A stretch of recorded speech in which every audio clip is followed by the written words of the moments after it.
Take a girl and a guy, and they fall madly in love and form a family.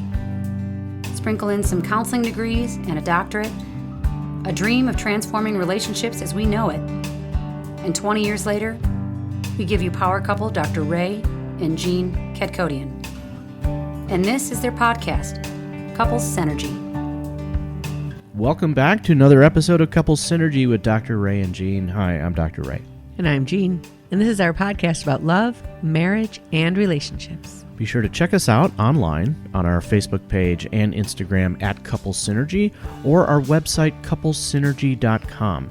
And be sure to subscribe to our podcast or send us any suggestions on topics you'd like to hear more about. And now on to Couples Synergy, an in-depth look at love, marriage, and relationships, where we bring you our experience helping thousands of couples transform their relationships for nearly 20 years. You know, everyone says you should work on a relationship, but nobody teaches us how.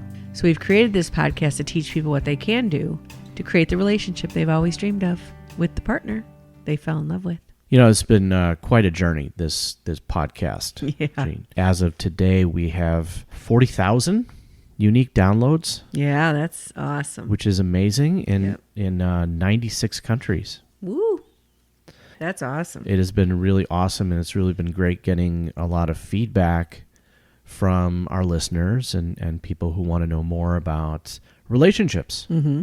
We have a review here I just want to read off. Okay. Which is really an awesome review. This comes from Michelle Backus, and she titles it, "A Podcast to Allow You to Always Learn and Grow." Jean and Dr. Ray give such good insight on so many things. They have changed my perspective and truly changed our marriage for the better. Marriage takes continuous work, and this podcast showcases ways to reach new levels with your partner. We are ever so thankful for Dr. Ray and Jean, as they have been integral in us understanding ourselves better understanding our relationship, and creating a stronger, closer bond between my husband and I. Highly recommend. Wow. Thank you, Michelle. And we really hope that you and Nick are doing well. And we're glad you guys enjoy the podcast and all of our work, and, you know, we're rooting for you guys. That was really, really a flattering review. Really, thank you so much for that. You know, and it's really genuine, because it's really true that a relationship which is alive is either growing or it's dying. So you really do have to put work and effort into a relationship, well, to reap the rewards, right? Absolutely, right. And, you know, this has been our life's work, is helping couples really transform their relationship into something they've always dreamed of, right? And this podcast started out as a way of just kind of reaching out across the general public, sharing our knowledge and the work that we've been doing for close to 20 years now. And we are now at, 122? This is the 122nd episode of Couple Synergy. And this is coming to you guys right now on Labor Day. Happy Labor Day. I hope you guys are enjoying your time with your families and loved ones. You know, one thing that I would like to say is that the most painful experience in the human existence is to have a bond with another human being that is betrayed or ends or something, to have it pulled apart, right? It's a very painful thing for a human being to go through. You and I are no strangers to that. You know, we both have had in our history some pretty painful relationships. And I think that is, you know, the foundation of why we do this work, each as individual people before we met, and the passion we had of feeling better and not being in pain. And how do you create a loving bond that feels safe and like you could just take on the world and do anything with your partner? It is, without a doubt, not without a lot of work. It does take work. It takes effort. It takes having the skills and tools and implementing those skills and tools. A lot of couples out there, a lot of people in general, feel like it's a pipe dream, you know, and that it isn't something that they could have. And sometimes they feel like it's something that they don't deserve. Yeah, especially if they haven't had role models, which, you know, are hard to come by. This is tough work, and we don't know how to do it. We're not so good at it. We're good at, you know, falling in love and buying a home and making babies, but we're not good with the now what happens after that. And we see so many people who they love their partner, they want to be with their partner, they don't want to go somewhere else, but they're really unhappy. They're just so stuck in their lives. And it's interesting to me when we're doing couple to couple session with another couple, how often they wait until they're in front of us before they can talk about difficult things. And, that's one of the biggest things that we hear, right? It's communication. Mm-hmm. And so we know how painful that is and how helpful it can be to have, a third party or a neutral, safe place in order to tackle some of those tough things, which is why we created the weekend. Absolutely, right. Mm-hmm. Especially in today's day and age with everything going on. Relationships demand communication, healthy communication, right? Having to navigate kids staying home, and e-learning, and couples trying to figure out how to make an income, and doing it from home virtually, whatever. There's just so many moving parts going on right now. And so that's why we see the weekend intensive as a really awesome respite for couples, and it comes at a great time right now. Well, along the lines of communication, along the lines of a respite, we want to talk a little bit about the couples weekend intensive, which is coming up on October 15th through the 18th. And this is an amazing opportunity for you to get away with your partner. And it's just a quick jaunt from Chicago. I mean, it's 2 hours, Yep. On the shores of Lake Michigan, in Michigan. Beautiful, beautiful setting. Lakeside Inn. That we have all set up. It's going to be a great weekend for couples who join us. And, some of the things that we're going to be talking about, on the weekend, some of the topic areas that we're going to be covering is going to span a lot of different areas of your relationship, mm-hmm. right? Just for example, there is, something that we cover called the 10 facets of synergy.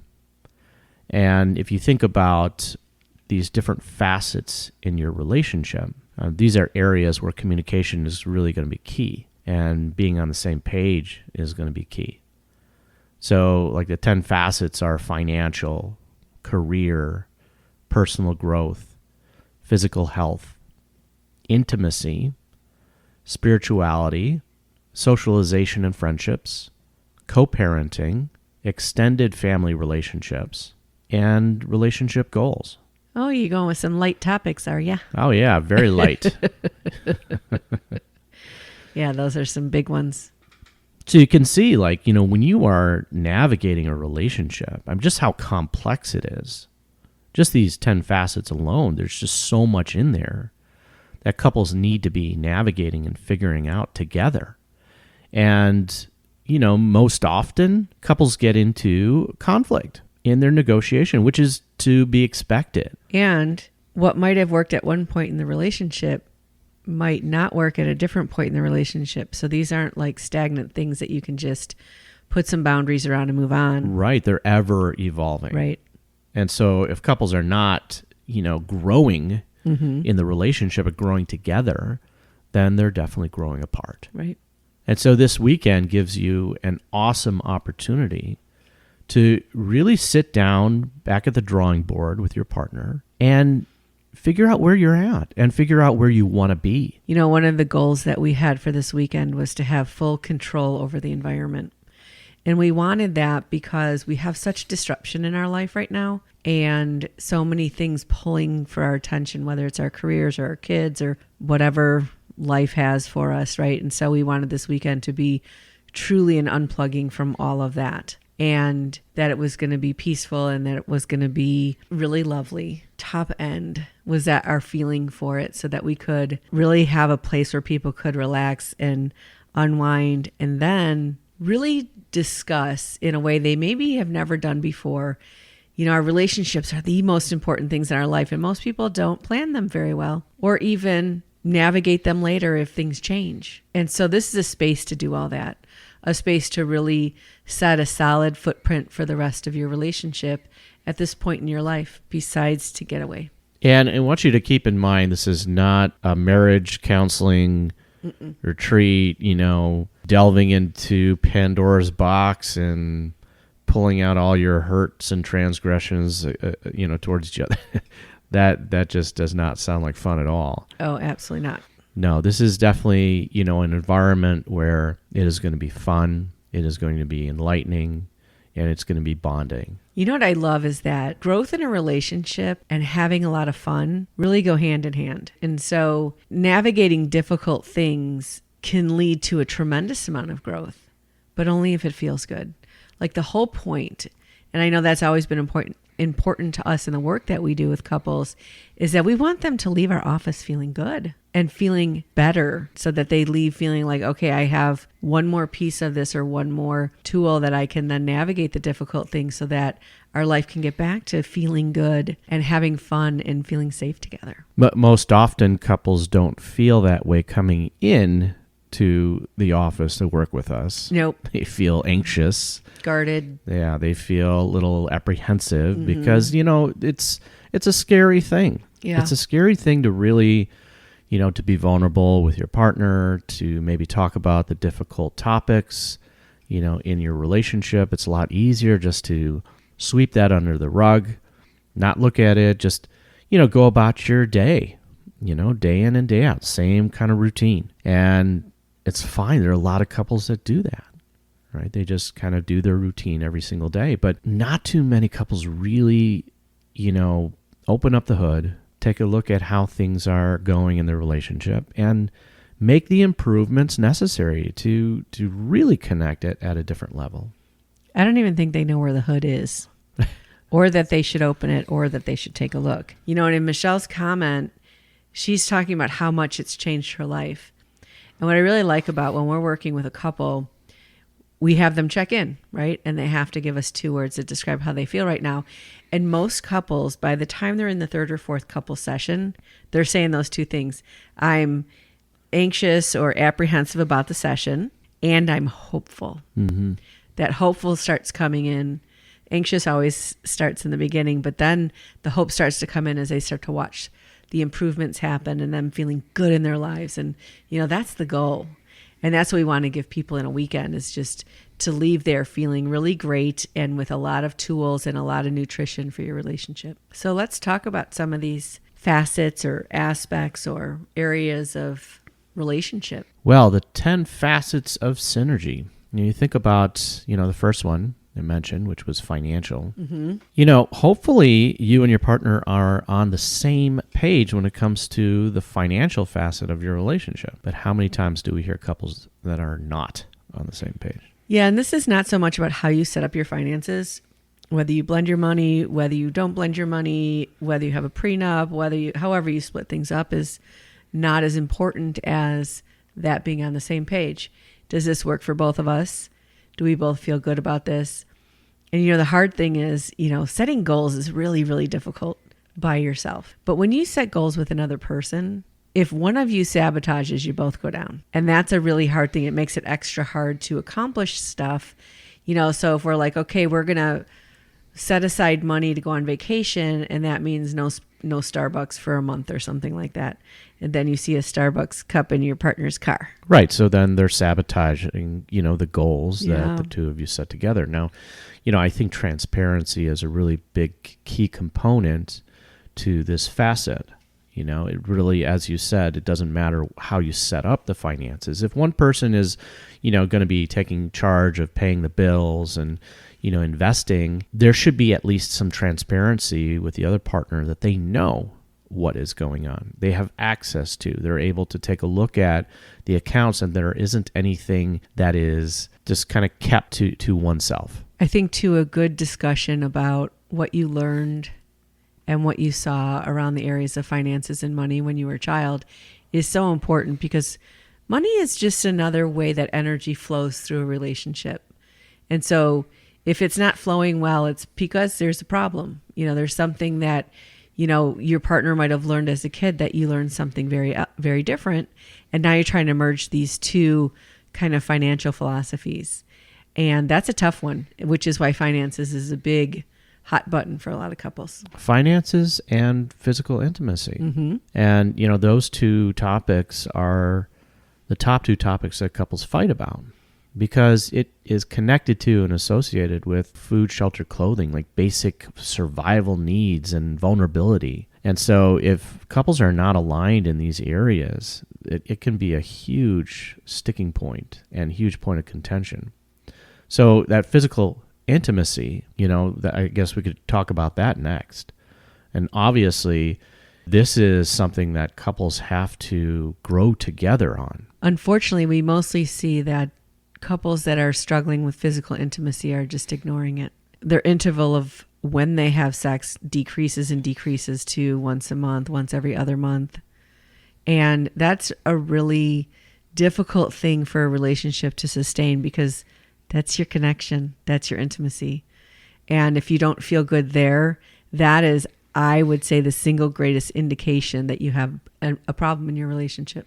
I would say that as physical intimacy starts to be connected to deeper vulnerabilities and insecurities and less about the physical act of having sex, that is when couples start to get into trouble, especially if they're not talking about it. That's when the frequency starts to, lengthen because now they're not talking about what sex really means to them now. Now it's just the focus is on how many times.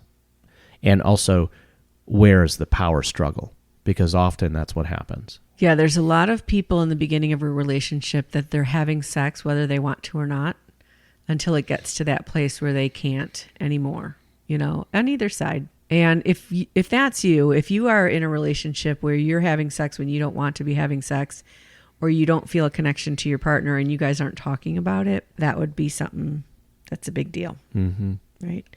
There are couples who frequency might be very comfortable for them to go down to once or twice a month or every other month or something like that.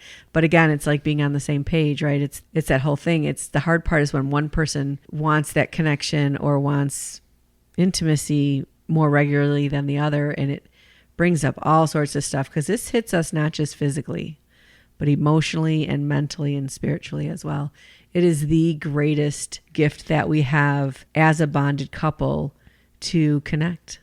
Well, let's go into physical health because that's another facet. And as we go through this, you could see that some of this is geared towards the individual, and then some of this is geared towards the relationship together. And, these are very important facets, in a relationship, and that's why we cover them. But this area of physical health and the area of personal growth, okay, those areas are both geared towards the individual because if you are not a whole, healthy human being in a as yourself, there's no way that you can fulfill your end of the partnership in the relationship. So married couples tend to be fatter and more out of shape than single people.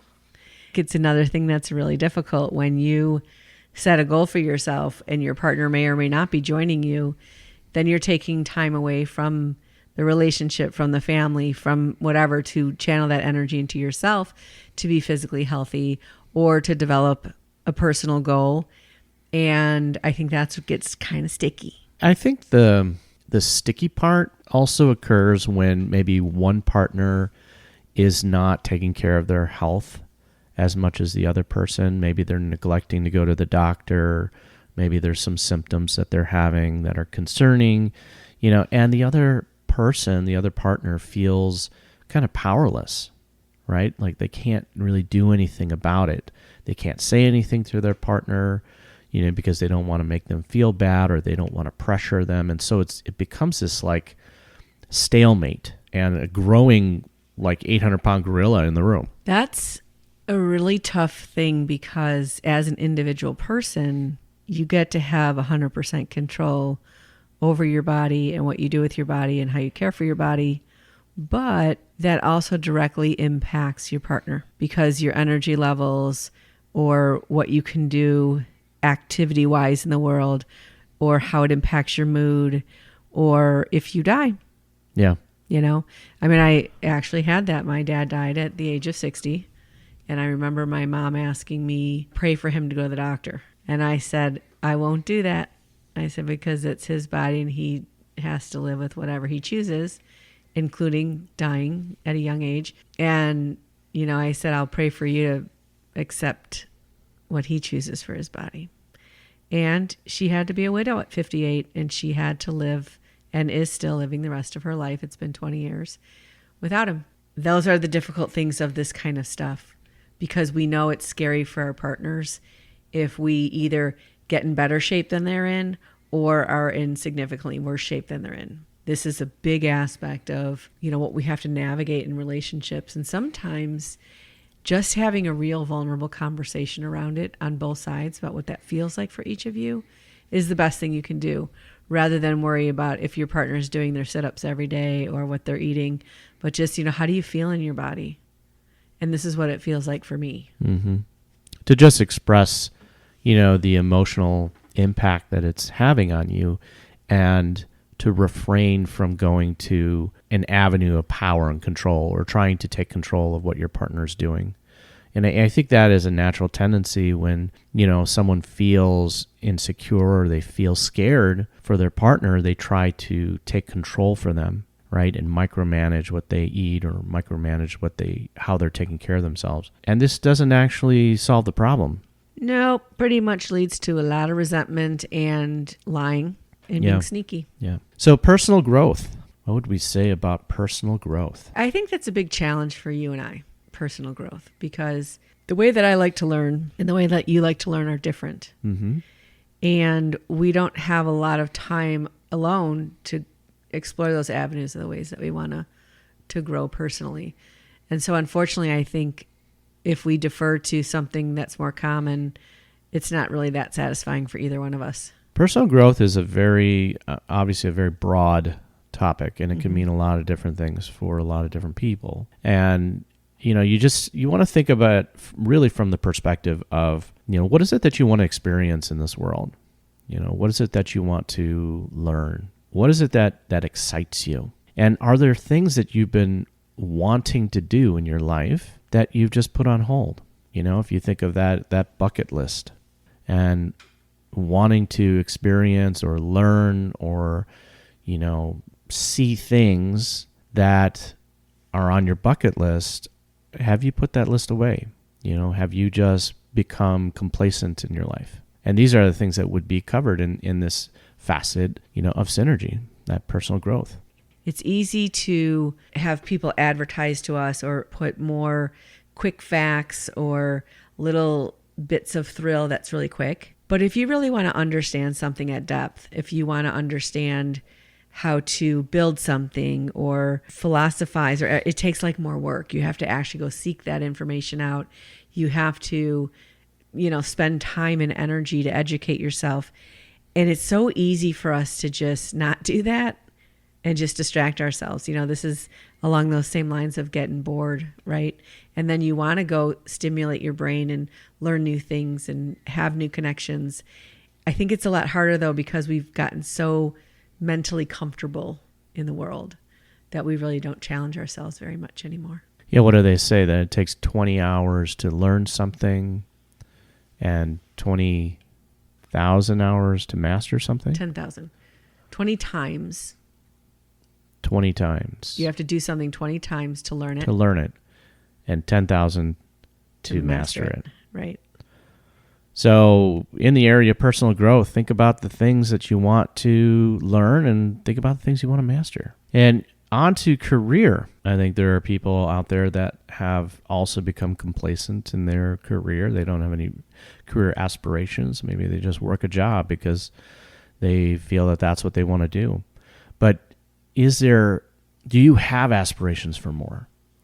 Right? Do you want to challenge yourself in this area of your life?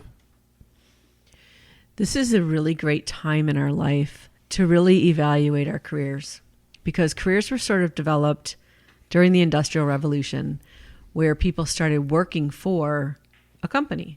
Because prior to that, they had their home and they had to stay alive. And then maybe in the town, they were the miller or the blacksmith or whatever. And so they had a specific skill which would allow them to be part of this community and prosper from there.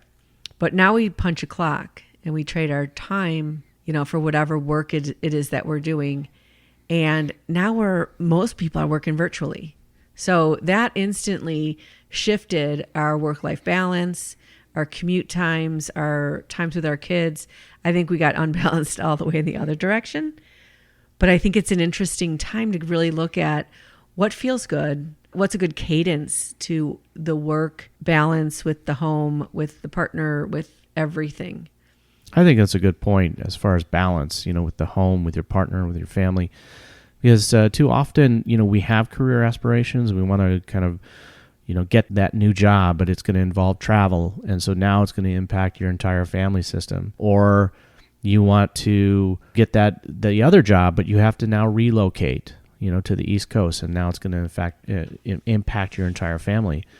And so this is an avenue that's not just for yourself, but it's also, it involves your partner. And communication is key when it comes to being able to figure out what is going to be best for you and your family and your relationship as a whole. And really look at different aspects. Don't just look at the financial rewards of a career, but also if it's fulfilling for you or if it allows that good work-life balance.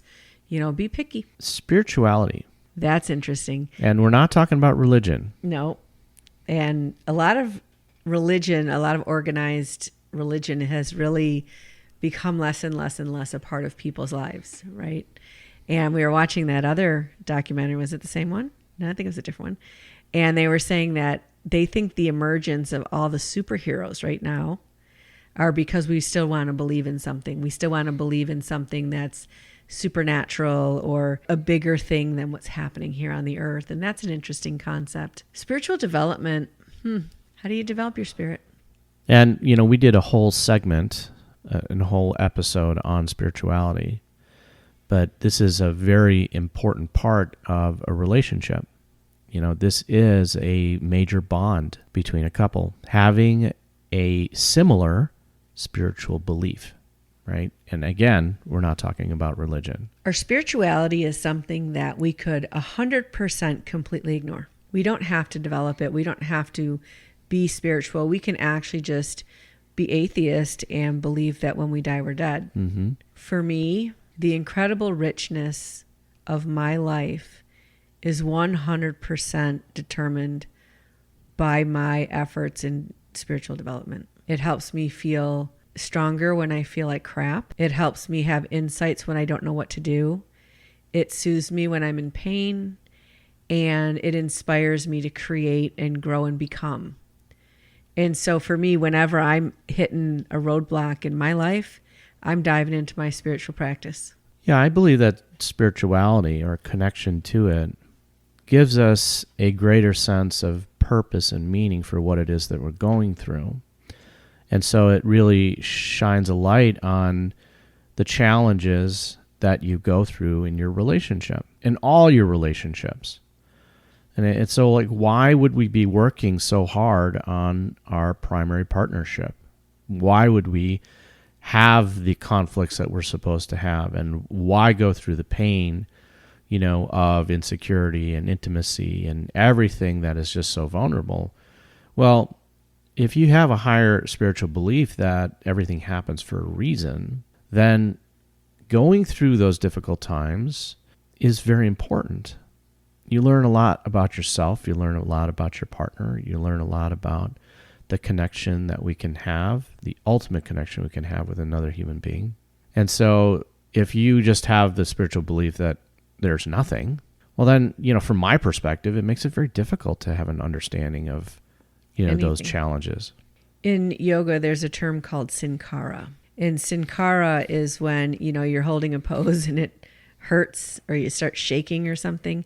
And they would say that's your sankara is leaving. Sankara is another word for sin. And sin is defined as any time you've gone against yourself. And so I think if you think about your physical body, if you ate poorly and then you try to work out, you're going to feel some pain from that, right? The highest form of anything a human being can do is to develop spiritually and to unite and bond with another person without sankaras. How impossible is that, right? And so all along the way, all that pain of of healing and connecting and being vulnerable is part of how we get to that most sacred of places, which may or may not be possible on earth, but certainly that's what I strive for, is how could I connect with you fully on all these aspects and all these levels, with cleaning out everything that's in the way before we can do that. And it's fabulously rewarding and difficult work. Let's talk about co-parenting and extended family relationships. And co-parenting obviously is not going to apply to couples who don't have kids. All right, so this is kind of like an optional facet, especially for those who don't have kids. But the extended family relationships are definitely going to apply. And so these are different relationships, right? Relationship aspects. I mean, if you have kids, that co-parenting relationship that you have with your partner is a very different relationship than your intimate bond.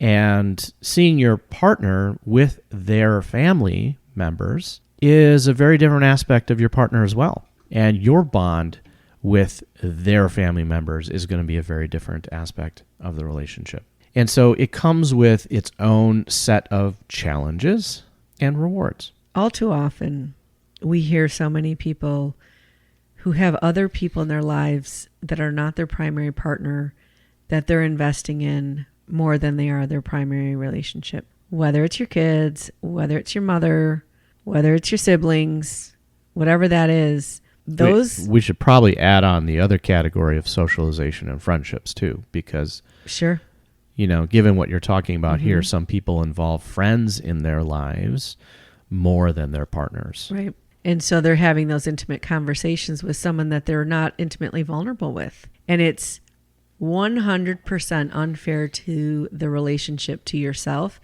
and to your partner, to be sharing intimate things about your relationship with people that aren't a part of it. Because relationships are hard, and your perception that your partner is the one with the problem and should change, which is why you're talking to your friends about it, or your mom or sibling, whoever, doesn't allow for you and your partner to knit that back up where there is a problem. And I can promise you this, we have never seen a relationship that was not a 50-50. Right. Anytime you're pointing the finger at your partner saying that this is your problem and you need to change it or you need to fix it, you are now sabotaging the partnership. Mm-hmm. And it's not true. It's always 50% is yours. It absolutely is not true. Yeah. Mm-hmm. I mean, even in the case of, let's take the extreme of Christopher Reeve, right? And after his accident, he was paralyzed.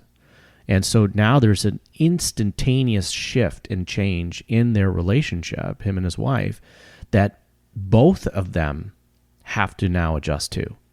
It's not just his fault, his problem, and his wife was like, "Oh no, this is your problem. You got to fix it." No, this is now an issue for the relationship that both people have to learn how to navigate together. This brings me to a really important topic, and that topic is, ultimately, we are always going to feel the best in this world if we keep ourselves in a position of being in service. This is a complicated topic, because I don't mean that you should be someone's slave or you should be subservient to another human being. I'm talking about really choosing to show up in service. And if you show up in service to your partner, I think there's a huge, beautiful reward in that. And we see that. We see that with couples who, especially as they get older, and one of them has more health issues than the other, and they just seem so grateful for each day that they continue to have each other. But I think if you're younger and you're dealing with that, it just feels really unfair, and you want to get really selfish with things like that. But one of the things that I think we both do is, when we cook for each other, we want the other person to have the better plate, even though it's all pretty much the same, but just one seems a little bit better. And I always want to give you the better one, because if I take the one that I think is better, you wouldn't have never known that because you weren't cooking. Right.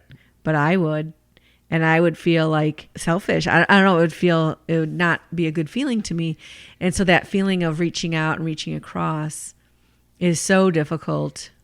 And it's so difficult to do, especially if your feelings have been hurt or whatever. But we really got to get back to this. What am I giving to this relationship, and not what can I take from it? These areas, these three categories of like friendships, co-parenting, and extended family relationships are all dependent on the connection that you have with your partner and the degree of healthiness that there is. Because if you both are disconnected and have unhealthy communication patterns, you can only imagine how you guys are going to co-parent. It's going to be a competition between the two of you. You can only imagine how you're going to navigate friendships, right? This would be an area where jealousy could come in, where, feelings of resentment could also build. Likewise, when it comes to extended family relationships, if you don't respect your partner, then you're not going to respect your partner's family. In terms of the partner's family, your job is to support your partner. Your job is not to have an opinion about their family because guess what? It's a family. And of course, it's not perfect and there's all sorts of complications with that. But you trying to tell your partner how they should or shouldn't interact with their family is really something that's going to backfire on you. And whatever they need, being willing to support that is really important because you chose this person and there's something in that for you as well. Some place of growth, even if it's just to be a companion, whether you agree with what's going on in that family or not. That I can see is going to be a huge hot button for a lot of people out there listening to this. Yep. Yes, it is. But if you want to learn more, come on the weekend. We are going to delve deep into extended family relationships as well as others. The last facet of synergy is relationship goals. And so this is, besides the personal growth facet, which is, yourself, really, this is what are you guys going to accomplish together? What is it that the two of you want to create together in your lives? And, what is it that you want to experience? What is that goal or goals that the two of you want to create? Yeah, the number 2 topics that we hear from couples about why they're coming in for couples work is lack of communication and lack of time together. But the number 1 reason couples over 20 years divorce is lacking a common vision of the future. Right. They already did the whole get married, get a house, have the kids. Now the kids are grown and they're at the now what stage and there's nothing there. And so this idea of these common goals, and it's really hard because there's no space in our world to think and feel and create. And so you get bogged down with just living. And then you wake up and you're in your 50s and you go, where are we going? And who are you? Right. And, for us, we run some businesses together. So we are constantly setting goals and doing things for our business. But when it comes to our personal life, that's a whole different thing to etch time out for and to give yourself, it really takes time to decide, what do I want out of the world? Like you were saying before about like, where do you want to travel? What do you want to see? What do you want to do? And what do you guys want to create together? And I think that one of the most important things of what we're doing here on earth, we're creators. And we can have a good life and you can have a roof over your head and pay your bills and have health insurance and stay alive till you're 80 or 90 years old. But what about living? And that's what we're all about here, is teaching you out there how to live and how to live together and actually be happy doing it. In this weekend, you will feel that at every moment. At every moment, you will feel that aliveness and that presentness and that excitement about what you can create with your partner and how to become truly a power couple in the world. So we want to thank you so much for joining us today and for listening to Couples Synergy. Our passion is in helping couples and people have happy and healthy relationships. And this podcast gives us a fun way of bringing our knowledge and expertise to you, our listeners. For all of you listening, please subscribe to our podcast and please leave us a review. If you have any questions, comments, or topic suggestions, please email us at contact@couplesynergy.com.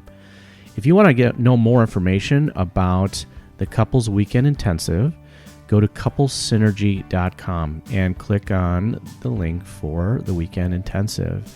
You will get all the information about it, the information about how to register. It is very limited, as far as space and space availability, just because of, the COVID precautions that we're taking. We want to make sure everybody is going to be safe on this weekend.